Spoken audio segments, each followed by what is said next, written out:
I now call the honourable member for Fraser. Thank you, Deputy Speaker. In 1994, the genocide in Rwanda shook the world's collective conscience. A mixture of international unwillingness and poor procedure meant that effective action wasn't taken to prevent the killings. The next year, in what became the largest mass murder in Europe since World War II, United Nations forces in Srebrenica failed to protect those who had sought refuge in a so-called UN safe zone. In 1999, fear of a veto in the Security Council prevented UN forces from intervening in atrocities in Kosovo. All of these failures revealed structural defects in the way the international community responds to mass atrocities. Almost since its inception, reform has been on the agenda of the UN. In helping me better understand the various proposals for UN Security Council reform, I'm grateful to William Isdale, who interned in my office and worked on this issue. The UN Security Council plays a vital role in world affairs. Except in case of self-defence, the Security Council is the only international body legally entitled to authorise the use of force. Yet the Council currently has two major challenges: membership and procedural effectiveness. The fact that the Council's 5 permanent members are essentially the victors in World War II has riled developing countries, whose member states are often those most affected by UN peacekeeping operations. There's a strong push for greater geographical representation in the Council, an emerging consensus that we should boost the number of permanent members and make the deliberations in the Council more transparent. Among the countries most often mentioned are Japan, Germany, Brazil and India.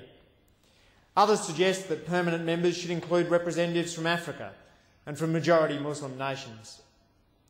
Australia is among the many countries that support India's current bid for a permanent seat, which India's first Prime Minister, Jawaharlal Nehru, reportedly declined when it was offered in 1955. A major issue in the Security Council reform is the veto.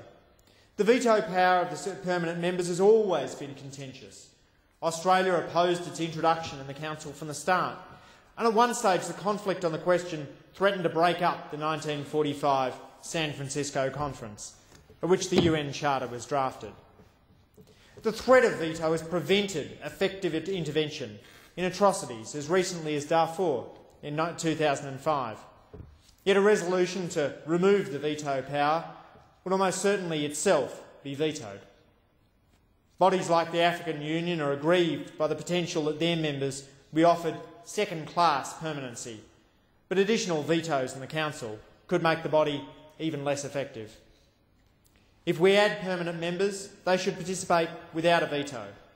Indeed, it would be better if the existing permanent members did not veto intervention to prevent mass atrocities.